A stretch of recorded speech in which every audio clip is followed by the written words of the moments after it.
एक तरह की नज़्म है शाकिर खान की फरमाइश पर, मैं सुना देता हूँ। मेरे को कल तेरा पैगाम मिले, मेरे को कल तेरा पैगाम मिले, साडे प्यार दी दुश्मन दुनिया है।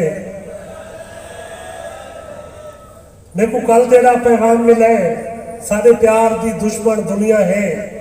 जो नस जुलूई धरती तू असा प्यार दी वकरी नगरी दी बुनियाद रखूं आबाद करो।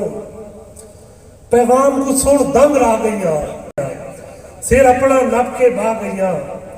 जेड़ा तेरा मेरा रिश्ता है इनको प्यार समझ मैं भोलने चाह, मैं प्यो दी पग को रोना चाह, सिर वीरां दा निगड़ावा चाह, मैं मां दा खीर भुला देवा।